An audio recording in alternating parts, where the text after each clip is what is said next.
Hello students, good morning. हम लोग C4 cycle की स्टडी कर रहे थे पिछले लेक्चर में। C4 साइकिल में हमने स्टडी किया कि आखिर क्रेंज एनाटॉमी क्या होती है और क्रेंज एनाटॉमी C4 प्लांट ने क्यों अपनाई। तो C4 प्लांट ने क्रेंज एनाटॉमी इसलिए अपनाई थी जिससे वो ये चाहते हैं कि हम किसी भी कंडीशन में फोटो रेस्पिरेशन की प्रोसेस कंप्लीट ना करें, क्योंकि फोटो रेस्पिरेशन एक ऐसी प्रोसेस है जिसमें फूड मटेरियल का डिग्रेड होता है लेकिन कोई एनर्जी प्रोड्यूस नहीं होती, ना तो एटीपी बनती है ना NADPH2 का फॉर्मेशन होता है। तो इसीलिए उन C4 प्लांट की जो प्रोडक्टिविटी है वो ज़्यादा होती है। ये प्लांट एक रणनीति के तहत भविष्य के पौधे माने गए हैं। ये हाई टेम्परेचर पर प्रकाश संश्लेषण कर सकते हैं। इनकी प्रोडक्टिविटी ज़्यादा है due to absence of photorespiration. इनमें C3 प्लांट के रेस्पेक्ट में ट्रांसपिरेशन भी कम है।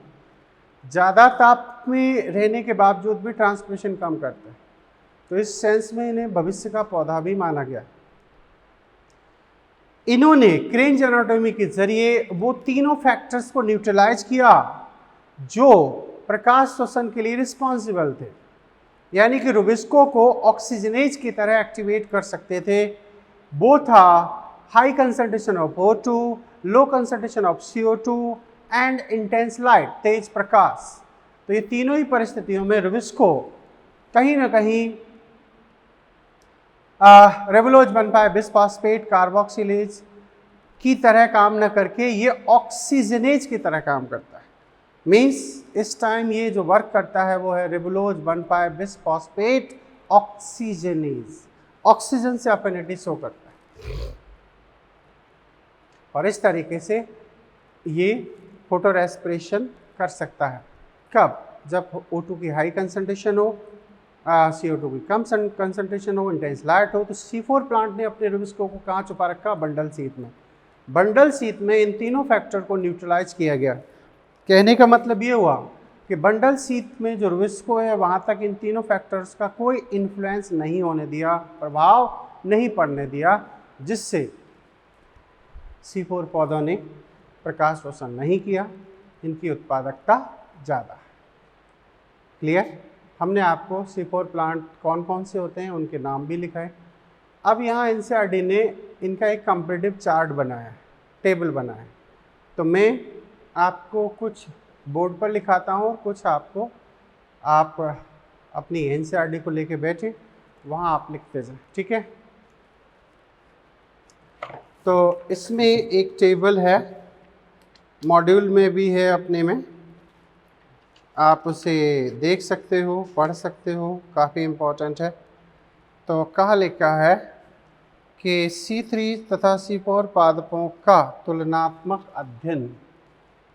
C4 तथा, ये अपन पढ़ क्या रहे हैं? फोटोसिंथेसिस। क्या पढ़ रहे हैं? फोटोसिंथेसिस। क्लियर? C3 तथा C4 पादपों का तुलनात्मक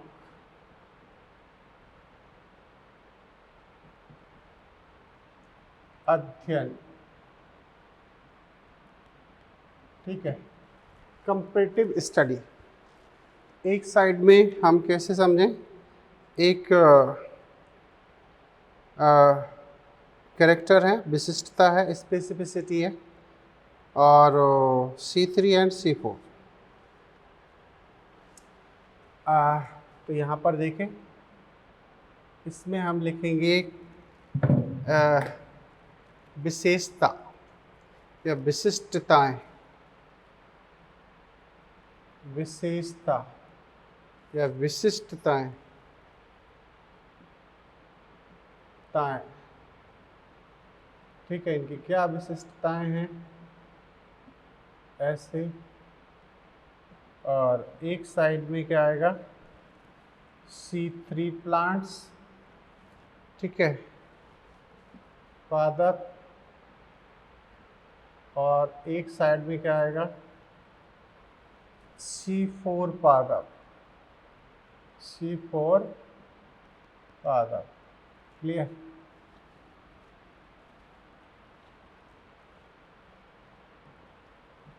ऐसे तो कुछ खास हैं जो देखो जो लिखने लायक होंगी उन्हीं को लिखेंगे, बाकियों को ऐसे ही समझ लेंगे। जैसे कहा गया है, वह कोशिका प्रकाश जिसमें केल्विन चक्र संपन्न होता है। तो C3 पदार्थ में कहाँ होगा मीजोफिल, कहाँ होगा कोशिका जिसमें C3 चक्र होता है। ठीक है, तो यहाँ तो क्या हो गया मीजोफिल, क्या हो गया मीजोफिल, हम कहते हैं इसे पर्णमध्योतक। और यहाँ कौन हो गया बंडल शीत फूलाक्षर। ठीक है, अच्छा जी, अब दूसरा पॉइंट क्या है? दूसरा पॉइंट है वह कोशिका प्रकार जिसमें प्रारंभिक कार्बोक्सिलेशन प्रक्रिया घटित होती है। प्रारंभिक मतलब first CO2 fixation occurs in, कह सकते हैं प्रारंभिक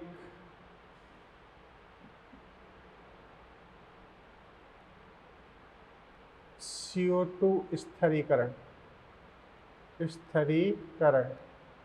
तो याद करो C4 प्लांट में 2 बार CO2 का स्थिरीकरण हुआ था, एक बार रुबिस्को के जरिए बंडल शीत में और एक बार पेप्केज फॉस्फोइनोल पायरुवेट कार्बोक्सिलेज के रूप में मीजोफिल के अंदर ये काम हुआ। और C3 जो प्लांट हैं वो तो मीजोफिल में करेंगे। तो फिर यहाँ क्या लिखोगे आप मीजोफिल, और यहाँ पर भी क्या लिखोगे मीजोफिल। Is that clear? तो 2 बार होता है, फर्स्ट मीजोफिल में C4 के अंदर और सेकंड कहाँ होगा बंडल शीत में। अब अगला पॉइंट इन्होंने क्या किया है, एक पत्ती में कितने प्रकार की कोशिकाएं होती हैं जो CO2 यौगिकीकरण करती हैं? तो इसमें तो होगी एक मतलब मीजोफिल, इसमें होती है मीजोफिल एंड बंडल शीत। ठीक है, तो क्या पूछा है इन्होंने कि पत्ती की कोशिकाएं जहां CO2 का यौगिकीकरण होता है। पादप कोशिका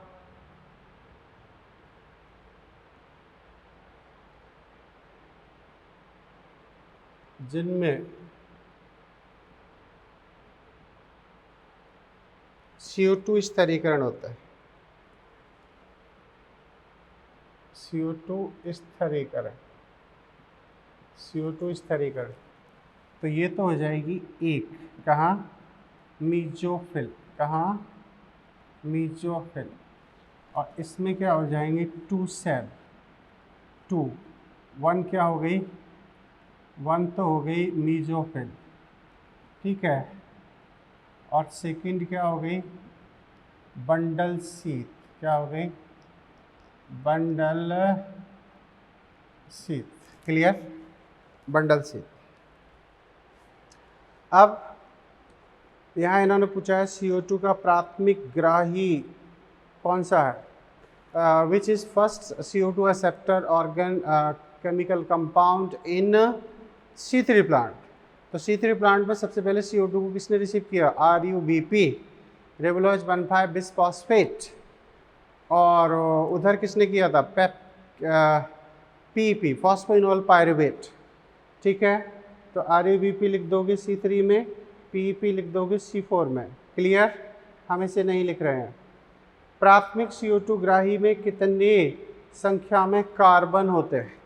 तो RUBP कितने कार्बन का था? 5 कार्बन का, ठीक है। और PP कितने कार्बन का था? 3 कार्बन का। क्योंकि 5 कार्बन और 1 CO2 मिलकर 6 कार्बन, 6 कार्बन एक अनस्टेबल कंपाउंड बनता है C3 में, और वो जल्दी ही 2 केमिकल कंपाउंड यानी कि फॉस्फोग्लिसरिक एसिड जो कि 3 कार्बन कंपाउंड है उसमें चेंज हो जाता है, और इस वजह से C3 साइकिल बनती है। और यहाँ क्या होता है, PP 3 कार्बन है, 1 CO2 आया, 4 कार्बन। तो पहला जो कंपाउंड बनता है वो मैलिक एसिड होता है, सॉरी ऑक्जेलो एसिटिक एसिड होता है। ऑक्जेलो एसिटिक एसिड फिर मैलिक एसिड में चेंज होता है। तो ऑक्जेलो acetic acid is a stable and 4 carbon compound, और इसीलिए हम उसे C4 साइकिल कहते हैं, ठीक है। लो भाई, अगला पॉइंट यही पूछा जा रहा है, CO2 स्थिरीकरण का प्राथमिक उत्पाद कौन सा होगा? C3 प्लांट में तो फर्स्ट स्टेबल कंपाउंड कौन है? PGA, फॉस्फोग्लिसरिक एसिड, इसीलिए हमने C3 साइकिल कहा। और C4 साइकिल में कौन है? C4 साइकिल में है आपका ऑक्जेलो एसिटिक एसिड, जिस पर मैं चर्चा कर रहा हूँ। अब है CO2 स्थिरीकरण का प्राथमिक उत्पाद में कार्बन की संख्या कितनी है? तो PGA क्या है? PGA 3 कार्बन है और ऑक्जेलो एसिटिक एसिड 4 कार्बन, इसी वजह से हम इसे C3 एंड C4 साइकिल कहते हैं। अब है, क्या पादपों में रुबिस्को होता है? ये क्या मतलब है? तो रुबिस्को तो होगा, तो हाँ हाँ दोनों में लिखना होगा। रुबिस्को बिना तो ग्लूकोज बनेगा ही नहीं। तो लिखा है अगला पॉइंट, क्या पादपों में रुबिस्को होता है? बोलो, रुबिस्को होता है? यस।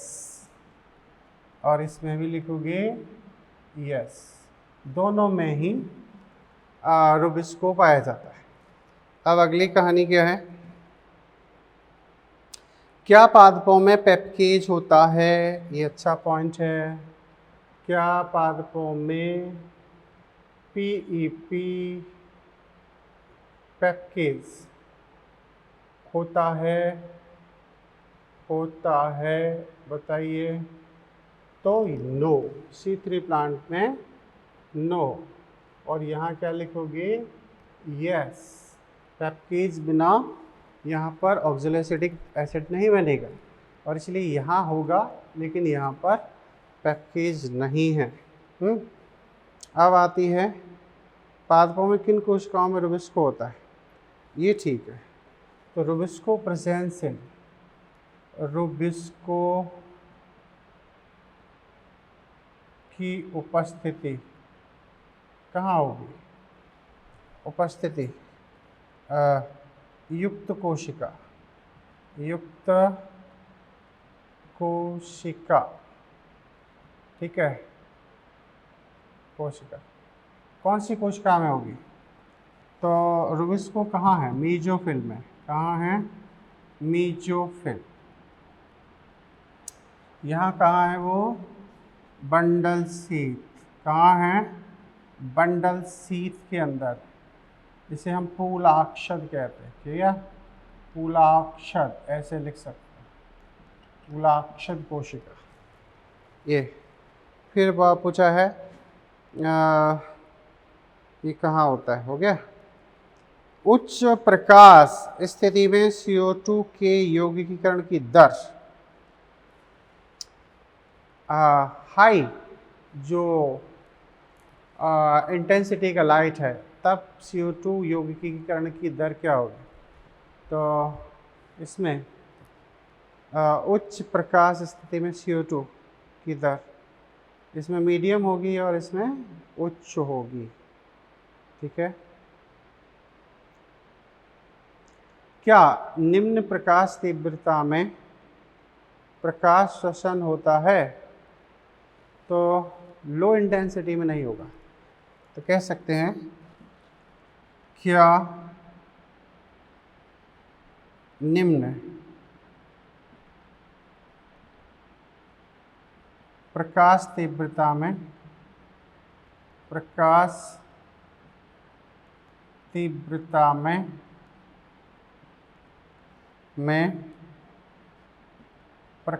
श्वसन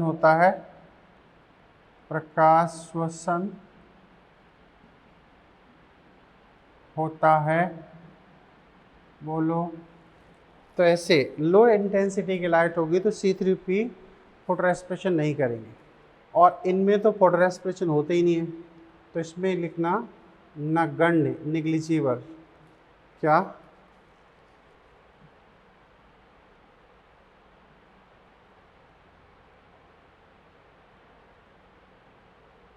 निग्लिजिबल, ठीक है।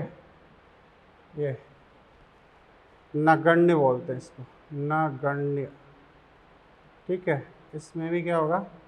नेग्लिजिबल, नगण्य। ये देखो, एक बात याद रखना, वैसे तो ये कहा जाता है कि photo respiration is absent in C4 plant, लेकिन C4 प्लांट में इसे निग्लिजिबल काउंट किया गया, नगण्य शब्द यूज किया जाता है, बिल्कुल एब्सेंट बात नहीं करी गई है, ठीक है। ऐसे क्या उच्च प्रकाश तीव्रता में प्रकाश श्वसन होता है? तो उच्च प्रकाश तीव्रता में प्रकाश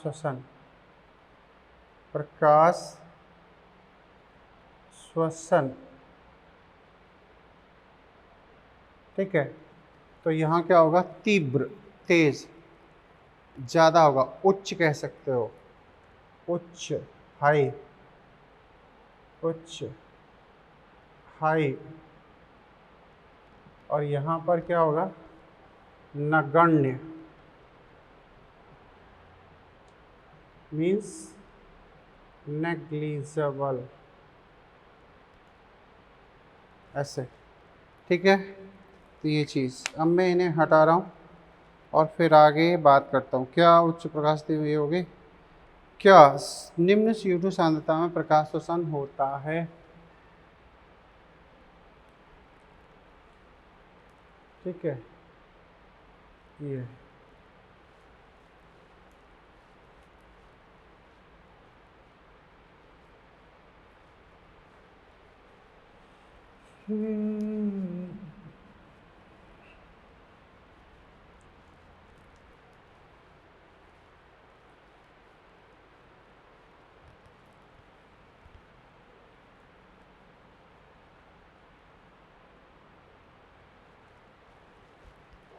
ठीक है। अब इन्होंने पूछा है, क्या पूछा है? निम्न CO2 सांद्रता में प्रकाश श्वसन, निम्न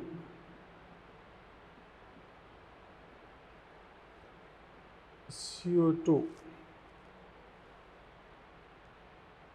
कंसंट्रेशन,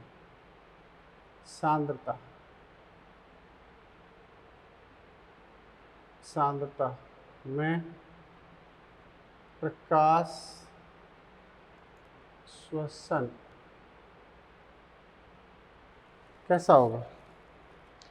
तो निम्न CO2 होगी तो हाई, ठीक है, उच्च, और इसमें क्या होगा? निग्लिजिबल,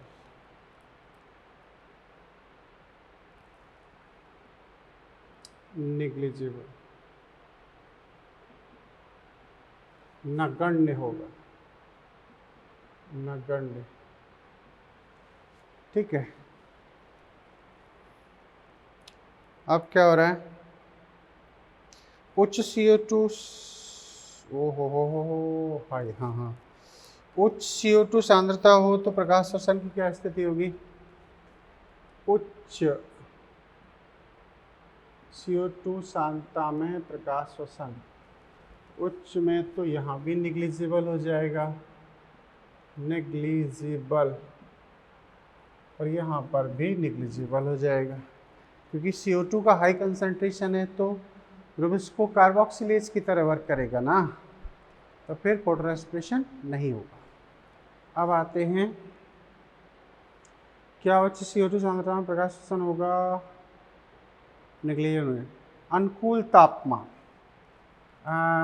फेवरेबल टेम्परेचर या अनुकूल तापमान, अनुकूल तापमान कितना है इनके लिए? NCERT के अकॉर्डिंग 20 से 25, ठीक है, डिग्री सेंटीग्रेड। और यहाँ क्या है? 30 से 40 ऑप्शन में दिया है इस हिसाब से, वैसे तो ये 45 तक भी चले जाते हैं।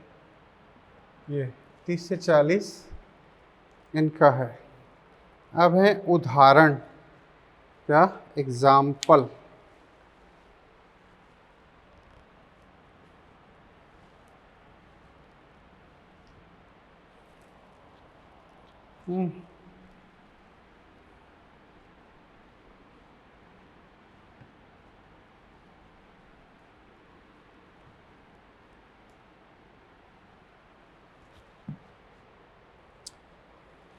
एग्जाम्पल के नाम पर आप क्या लिखने जा रहे हो? उदाहरण, उदाहरण, एग्जाम्पल, ठीक है। एग्जाम्पल के नाम पर हम C3 में लिखेंगे, एक है क्लोरेला, एक है वीट, एक है क्या? राइस, ठीक है, मस्टर्ड, मोस्टली प्लांट, ऐसे कर लो, मोस्टली प्लांट्स, ऐसा काम करते हैं। यहाँ C4 में कौन है? एक तो है शुगर केन। कौन है? Sugarcane. किसे कहते हो? गन्ना, शुगर केन, गन्ना, इन्हें याद रखना। मेज, ठीक है, मक्का, क्लियर। उसके बाद में अमरेंथस,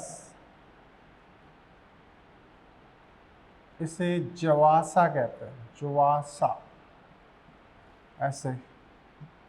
एक होता है ब्रायोफिल्लम, ब्रायोफिल्लम, इसे कहते हैं पत्थर चट्टा, पत्थर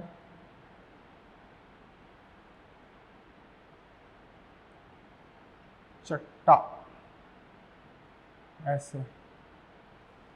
एक होता है एट्रिप्लेक्स, ठीक है, केजुराइना, ये एक है केजुराइना, आपको ये याद रखना चाहिए। ये ज्वार भी होता है, सौरघम, सौरघम मीन्स ज्वार, ये ऐसे। तो आपको ये लिखना चाहिए, ये टेबल समझना चाहिए। तो ये टेबल भी अपन लोगों ने स्टडी कर ली है। ये टेबल एक्चुअली क्या है? दोनों का एक कंपैरेटिव स्टडी है जो आसानी से हमें समझ में आना चाहिए। Is that clear? ये चीज़ होगी। अब मैं आपको थोड़ा सा यहाँ से हट के, क्योंकि अब आगे फैक्टर अफेक्टिंग की स्टडी आती है ना, तो एक फोटो रेस्पिरेशन पर थोड़ी चर्चा करेंगे। अब हम बात करना चाहेंगे केम प्लांट, क्रेशुलेशन एसिड मेटाबॉलिज्म, ठीक है, इस पर क्वेश्चन बन जाता है। तो केम साइकिल क्या होती है उसे भी समझना है। ठीक है, आपने लिख लिया होगा, ओके।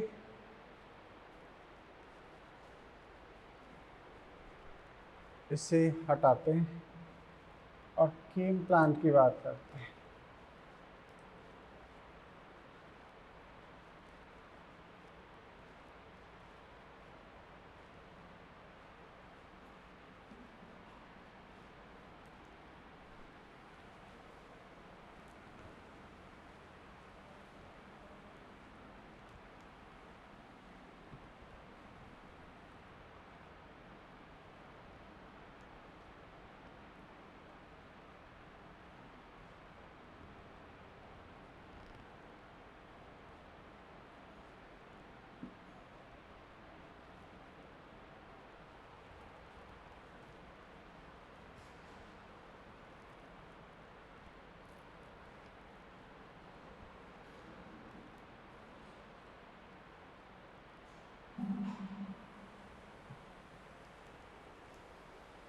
ठीक है।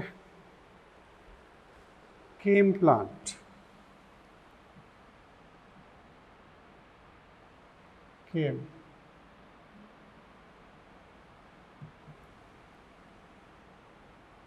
प्लांट्स,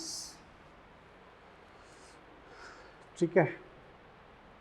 इनका मतलब होता है क्रैसुलेशन, क्रैसुलेशन acid metabolism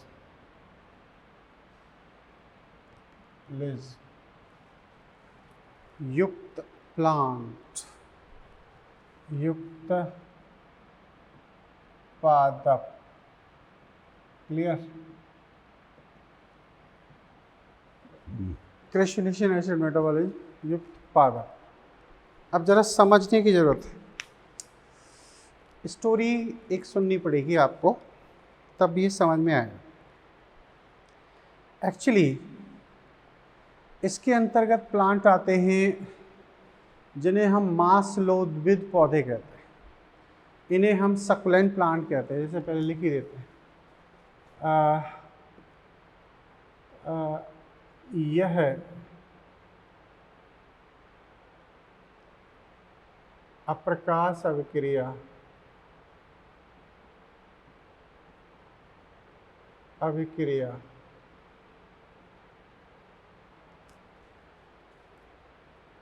मांसलोद्भिद, मांसलोद्भिद,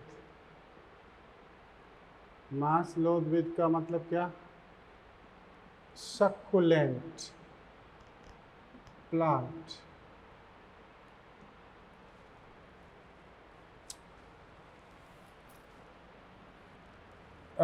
सक्युलेंट plant, typical xerophyte, क्रांतिक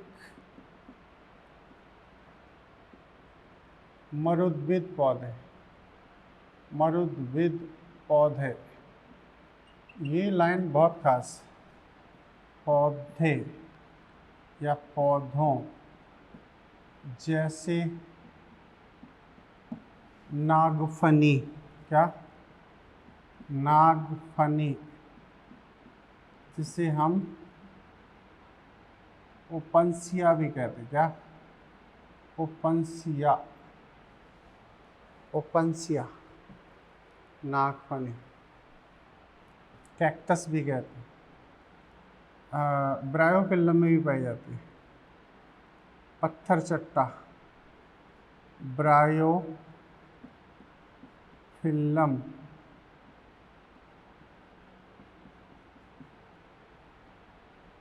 आदि में होती है,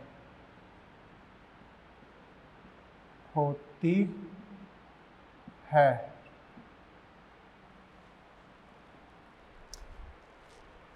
एक्चुअली ये होती है नागफनी, ठीक है। इस टाइम दिमाग में रखो नागफनी, कैक्टस। तो नागफनी में ये क्रैसुलेशन एसिड मेटाबॉलिज्म होती है। सोचने की ज़रूरत है कि आखिर इन्हें इसकी ज़रूरत क्यों पड़ी, क्योंकि बिना ज़रूरत के तो कोई अडेप्टेशन लिविंग में होता नहीं। तो ये एक मांसलोद्भिद, मांसलोद्भिद का मतलब होता है ऐसे प्लांट जिनके पत्तियां नॉर्मली मॉडिफाई हो जाती हैं स्पाइन में, कांटे में, तो प्रकाश संश्लेषण के लिए उनका तना ऐसे मांसल हो जाता है, फ्लैसी हो जाता है, गूदेदार हो जाता है, ठीक है। जैसे नागफनी में आप देखते हो, एलोवेरा में देखते हो, इनमें जो पानी होता है वो भी जूस के फॉर्म में होता है, सेमी सॉलिड विस्कस फॉर्म में होता है, वो लिक्विड फॉर्म में नहीं होता। क्यों? क्योंकि ये ऐसी जगह उगते हैं जहाँ पानी बिल्कुल भी नहीं होता है, या टिपिकल डेजर्ट जो कंडीशन होती हैं वहाँ के लिए ये अडेप्टेड है। तो ऐसी परिस्थितियों में एक्चुअली ये जो टिपिकल ड्राई कंडीशन में रहते हैं, जहाँ पानी मिनिमाइज्ड होता है, मिनिमम कंडीशन में ऑब्टेन होता है, प्राप्त होता है, तो ऐसी जगहों पर रहने के लिए इनका एक अडेप्टेशन है केम साइकिल। कैसे? सुनो, पूरी स्टोरी है, सीक्वेंस में चलती है। एक्चुअली इन प्लांट यानी कि नागफनी, ब्रायोफिल्लम, एलोवेरा, इनकी जिद है कैक्टस प्लांट की कि हम टिपिकल ड्राई कंडीशन में सरवाइव करेंगे या रहेंगे या वृद्धि करेंगे। तो टिपिकल ड्राई कंडीशन में आप जा रहे हो तो सबसे पहला काम तो ये करना पड़ेगा कि अपनी लीव्स को मॉडिफाई करना होगा, क्योंकि लीव्स होंगी तो ट्रांसपिरेशन होगा, ट्रांसपिरेशन होगा तो वाटर लॉस होगा, और वाटर लॉस होगा तो फिर आप ड्राई कंडीशन में सर्वाइव कर ही नहीं सकते। इसीलिए नागफनी ने अपनी पत्तियों को स्पाइन में कन्वर्ट कर रखा है। नागफनी के ऊपर आपने देखा होंगे छोटे छोटे कांटे होते हैं, ठीक है, याद है नागफनी कैसी होती है? नागफनी कुछ इस तरीके की होती है, क्लियर? ऐसे इनमें क्या होते हैं, ऐसे छोटे छोटे स्पाइन्स होते हैं ऐसे, तो इसे तो कहते हैं स्पाइन, ठीक है। और ये है फिलोट, कौन है? पर्णाभ स्तंभ हिंदी में लिखते हैं, पर्णाभ स्तंभ मतलब तना, फिलोट, फिलोक्लेट बोलते हैं इसको। ये तो फिर क्या हुआ, पत्तियों को स्पाइन में बदल दिया। अब जब पत्तियां आपके पास नहीं है तो फिर फोटोसिंथेसिस कहाँ करोगे? तो फोटोसिंथेसिस करने के लिए इन्होंने अपने तने को, ये स्तंभ तने को मॉडिफाई कर दिया जस्ट लाइक ए लीफ, इसलिए फिलोक्लेड कहते हैं इसे, क्लियर? अब सोचो कि इनमें रंध्र होना चाहिए, क्योंकि वायुमंडल से आपको CO2 प्राप्त करनी है तो कहीं ना कहीं से गैसियस एक्सचेंज तो करना पड़ेगा। तो इन्होंने स्कोटो एक्टिव रंध्र को अपनाया। याद करो वाटर लेसन में जब स्टोमेटा स्टडी किए थे तब हमने बात करी थी। स्कोटो एक्टिव स्टोमेटा का मतलब होता है कि ये स्टोमेटा रात्रि में खुलते हैं और दिन में बंद हो जाते हैं। दिन में बंद होने से क्या फ़ायदा है कि गर्मी होने पर मिनिमम ट्रांसपिरेशन इनके जरिए हो। रात में खुलने से क्या फ़ायदा है कि जो एटमॉस्फेयर की मॉइस्चर है उसे भी एब्जॉर्ब करते हैं, तो उस मॉइस्चर से ही ये काम चलाते हैं। स्कोटो एक्टिव स्टोमेटा के अपनाने से इनको एक समस्या हो गई। समस्या क्या हो गई कि दिन के समय इन्हें फोटोसिंथेसिस करनी है। फोटोसिंथेसिस के लिए लाइट की अवेलेबिलिटी होना चाहिए, और जो सनलाइट है वो डे टाइम पर ही अवेलेबल है। दिन में ही फोटोसिंथेसिस पॉसिबल है, और दिन में फोटोसिंथेसिस पॉसिबल है तो दिन में ही CO2 भी आपको चाहिए। और आपने क्या कर रखा है, दिन में रंध्रों को बंद कर रखा है, तो एटमॉस्फेयर से जो CO2 आनी थी अब उसे कैसे लाओगे? तो एक्चुअली क्योंकि इन प्लांट ने ये ठान रखी है या डिसाइड कर रखा है कि कुछ भी हो जाए हम वाटर लॉस नहीं होने देंगे। लीफ को स्पाइन में बदल दिया, स्कोटो एक्टिव स्टोमेटा अपनाए जो रात्रि में खुलते हैं, दिन में बंद रहते हैं। दिन में बंद स्टोमेटा होने से हुआ ये कि CO2 का जो एंट्री होना था, एक्सचेंज होना था, वो इनहिबिट हुआ। तो फिर इन्होंने क्या किया, इन्होंने काम ये किया कि यहाँ पर रात्रि के समय एसिड का फॉर्मेशन किया, और दिन के समय उसी एसिड को ब्रेक करके उन्होंने CO2 प्रोड्यूस की, और उस CO2 को यूज किया फोटोसिंथेसिस में। तो ये है केम प्लांट की मेन कहानी। तो हुआ क्या, देखो जरा सुन लो, समझ लो। वैसे तो ये है राज की बात कि जो C4 साइकिल में मैकेनिज्म चलती है वही मैकेनिज्म चलती है केम प्लांट। अब उसमें होता ये है कि मैलिक एसिड बना था कहाँ, मीजोफिल में, तो उस जगह अपन क्या रख देते हैं, मीजोफिल कब, वो मैलिक एसिड कब बनेगा, रात को, और मैलिक एसिड का ब्रेकडाउन कब होगा, डे में। तो देखो हम आपको एक ऐसी मैकेनिज्म बताते हैं, ठीक है। तो ये है नाइट, क्या, नाइट, और ये है डे, दिन। अब क्या हुआ, ये हुआ CO2, CO2 को रिसीव किसने किया, PEP, ठीक है। PEP ने रिसीव करके क्या बनाया, OAA। OAA कैसा है, 4 कार्बन, ये किस में कन्वर्ट हुआ, मैलिक एसिड, ठीक है। तभी तो होगी एसिड मेटाबॉलिज्म, एसिड मेटाबॉलिज्म। तो मैलिक एसिड कहाँ गया, ये इधर, तो यहाँ पहुँच गया मैलिक एसिड, ठीक है। बात समझ में आई। अब ये किस में कन्वर्ट हो गया, पायरुविक एसिड, क्लियर। ये 4 कार्बन है, ये 3 कार्बन है। अब यहाँ पर वही एंजाइम है, ठीक है, मैलेट डिहाइड्रोजनेज, डिकार्बोक्सिलेज। अब यहाँ से क्या निकला, CO2। CO2 को किसने रिसीव किया, RUBP ने, ठीक है। RUBP ने इसे रिसीव किया, किसकी प्रेजेंस में, रुबिस्को, ठीक है। तो इसे रिसीव करने के बाद क्या बनेगा, 3PGA। 3PGA किस में बनेगा, ग्लूकोज, ठीक है। ग्लूकोज फिर किस में बदलेगा, इसमें। ये क्या चल रहा है यहाँ, C3 साइकिल, क्या चल रहा है, कंप्लीट हो रहा है C3 साइकिल, ठीक है। अच्छा, अब ये किस में कन्वर्ट हुआ है, ये पायरुविक एसिड में कन्वर्ट हुआ है, ठीक है। कहा तो यहाँ तक जाता है कि ये फिर से कार्बोहाइड्रेट में चेंज हो जाता है, या ये स्टोर रहता है, स्टोर होता रहता है किस में, वैक्यूल में, किस में, वैक्यूल के अंदर स्टोर होता रहता है, और फिर निकलने के बाद में कहाँ आ जाता है, नाइट के अंदर, नाइट के अंदर वहीं वैक्यूल से निकल के ये पायरुविक एसिड यहाँ पहुँच जाता है, ठीक है। और ये कन्वर्ट हो जाता है PEP में। तो कहने का मतलब ये काम कब चल रहा है, नाइट में, और ये काम कब चल रहा है, दिन के समय। तो ये सेल के अंदर ही चल रहा है, कहाँ चल रहा है, सेल के अंदर। तो इन्होंने एसिड मेटाबॉलिज्म को अपनाया है, मीन्स रात में मैलिक एसिड को बनाया और दिन में उसी मैलिक एसिड के ब्रेकडाउन से जो CO2 प्रोड्यूस हुई उसे अपनी फोटोसिंथेसिस में यूज किया। तो ये इनकी प्रोसेस है। अब हम आपको यहाँ पर बता देते हैं क्या, कि ये हो गई। अब इसके बाद में होता है ये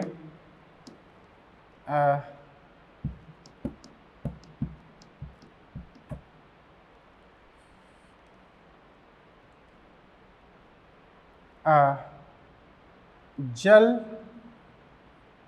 हानि को रोकने के लिए या कम करने के लिए इन्होंने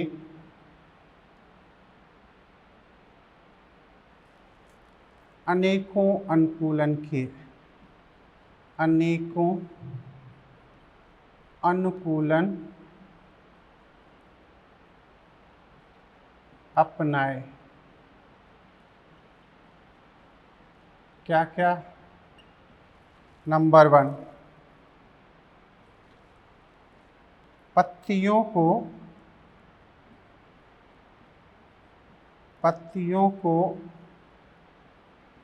स्पाइन में परिवर्तित किया, ठीक है। दूसरा एडेप्टेशन क्या अपनाया, तने को मांसल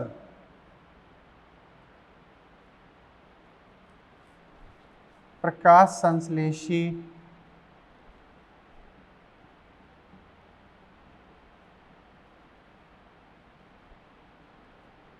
उपकरण बनाया, उपकरण में रूपांतरण,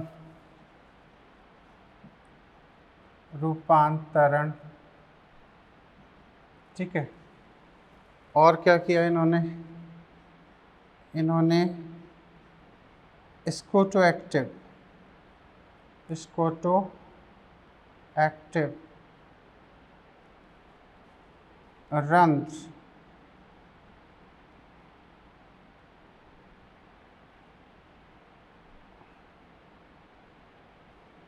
को अपनाया। ये क्या करते हैं?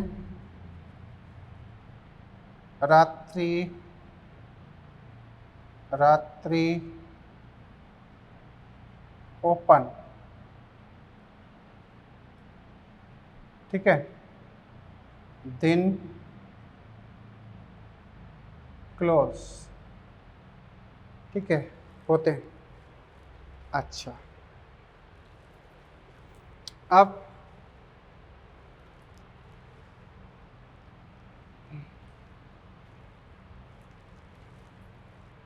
क्या किया है इन्होंने?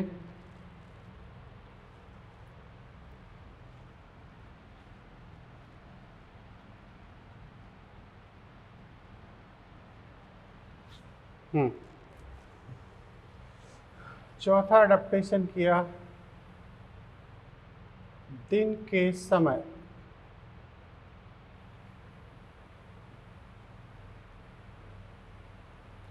CO2 की उपलब्धता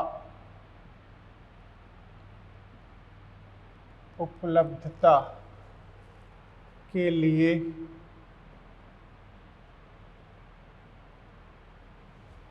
एसिड मेटाबॉलिज्म अपनाए। एसिड मेटाबॉलिज्म को अपनाया। क्या किया? रात्रि में मैलिक एसिड निर्माण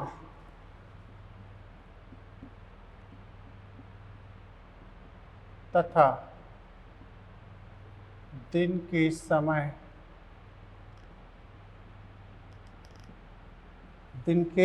क्या किया? एसिड को ब्रेक किया मैलेट डीकार्बोक्सिलेज की उपस्थिति में, और जब उससे CO2 रिलीज हुई तो इन्होंने क्या किया? उसे फोटोसिंथेसिस में यूज किया। तो निर्माण तथा दिन के समय इसे मतलब मैलिक एसिड, इसे अपघटित कर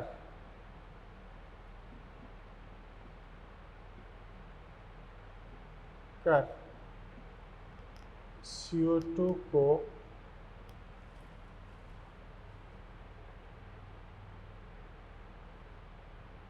प्रकाश संश्लेषण के लिए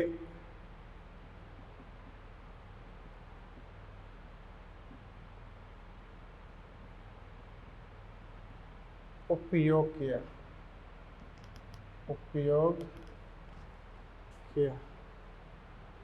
ठीक है, तो ये इनके अडेप्टेशन हैं, और इन्हीं अडेप्टेशन पर सबसे ज़्यादा आपसे क्वेश्चन पूछे जाते हैं। ठीक है, ये चीज़, तो इसे हम कहते हैं केम प्लांट। और केम प्लांट ये C3 भी हो सकते हैं, C4 भी हो सकते हैं, ऐसा कोई रिस्ट्रिक्शन नहीं है।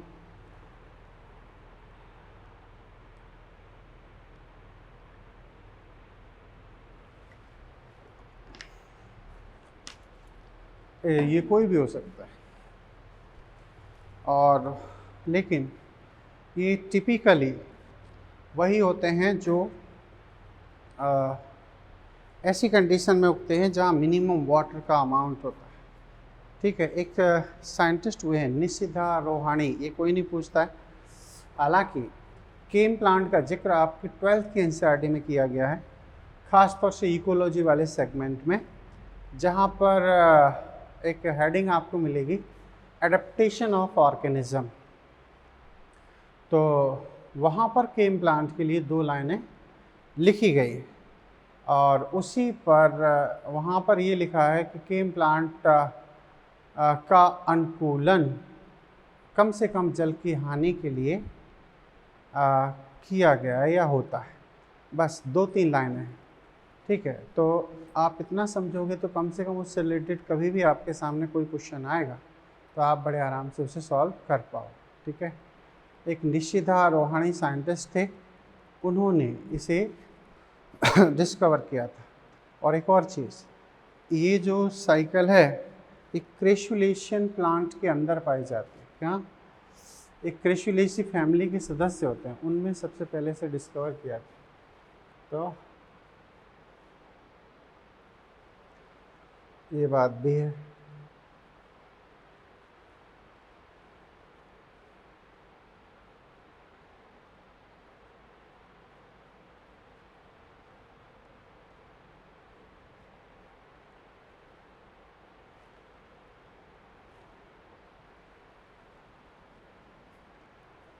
ठीक है, तो कह सकते हैं कि उपापचय की खोज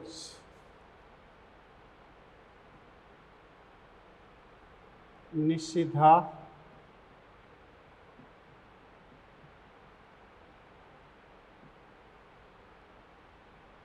तथा रोहानी ने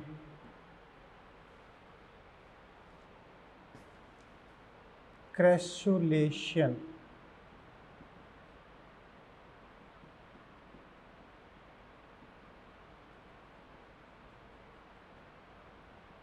कुल के सदस्यों में की थी, ठीक है। क्रेशुलेशन एसिड मेटाबॉलिज्म के सदस्यों में की थी, इसलिए इसे कीम प्लांट कहा जाता है। इसलिए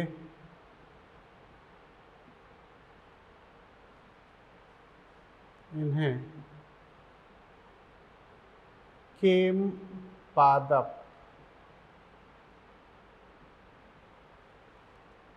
कहा जाता है।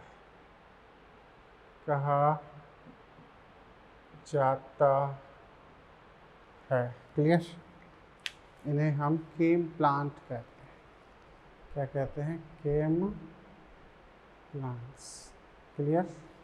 ऐसे ये बातें हैं कीम प्लांट से रिलेटेड, और ये आपने पढ़ लिया है। फोटो रेस्पिरेशन भी हम पढ़ेंगे, हम कुछ ये फैक्टर अफेक्टिंग को भी नेक्स्ट लेक्चर में स्टडी करेंगे, ठीक है। तो ये थी केम साइकिल,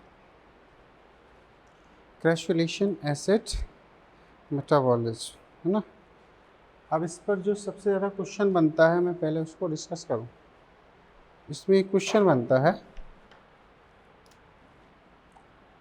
कि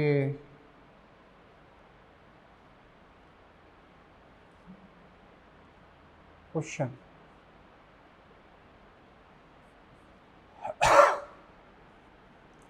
केम पौधे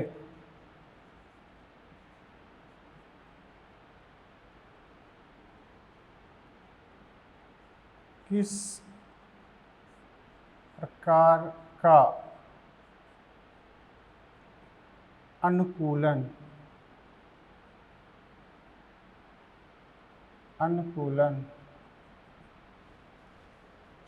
प्रदर्शित करते हैं, ठीक है।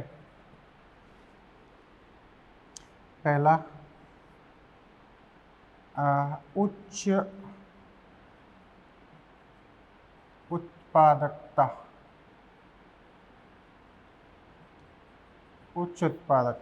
नंबर 2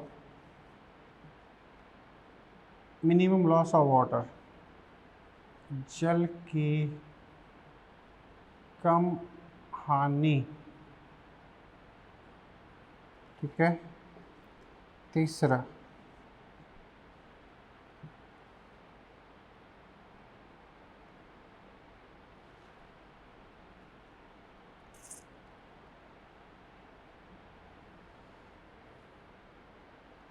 अधिक वाष्पोत्सर्जन, ठीक है। उसके बाद में है अधिक उत्पादकता, जल की कम हानि, अधिक वाष्पोत्सर्जन,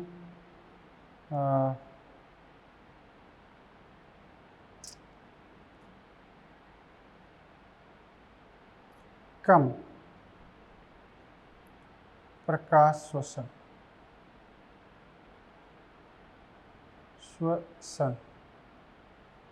कम मिनिमम फोटो रेस्पिरेशन। ऐसी परिस्थिति में आपका आंसर क्या होगा? For minimum loss of water, प्रकाश की कम से कम हानि के लिए ये अनुकूलित होते हैं, अडप्टेड होते हैं। और इस सेगमेंट में भी काफ़ी क्वेश्चन बनते हैं, याद रखना, ठीक है। ऐसे एक क्वेश्चन और है, जैसे पूछा जा सकता है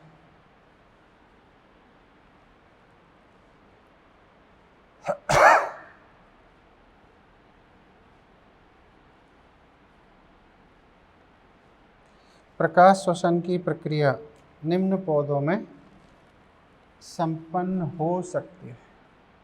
क्वेश्चन है प्रकाश श्वसन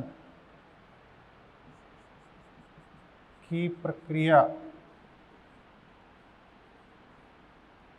निम्न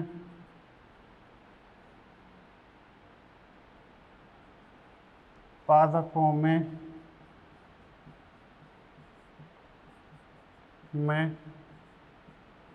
हो सकती है, ठीक है। इसमें पहला ऑप्शन है C3 प्लांट्स, ठीक है। दूसरा है C4 प्लांट्स, तीसरा है C2 प्लांट, चौथा है केम प्लांट्स, ऐसा भी आता है क्वेश्चन। तो ऐसी कंडीशन में भी C3 प्लांट में ही फोटो रेस्पिरेशन होगा। कई बच्चे यहाँ C2 प्लांट लगा देते हैं, एक्चुअली C2 प्लांट नहीं होते, हम C2 साइकिल बोलते हैं। किसे? Photo respiration is a C2 cycle because it's first stable compound is glycolate which is 2 carbon, hence it called C2 cycle. But they are not they do not represent C2 plant because photorespiration is only performed inside the C3 plant. प्रकाश श्वसन C3 पौधों में ही होती है, C2 कोई plant नहीं होता, ठीक है। तो इस तरीके से हम समझें, काफ़ी अच्छे क्वेश्चन बनते हैं। हम लोग क्वेश्चन भी डिस्कस करेंगे आगे चल के। यहाँ पर हमें स्टडी करना है फैक्टर अफेक्टिंग टू फोटोसिंथेसिस, ठीक है। Okay, thank you.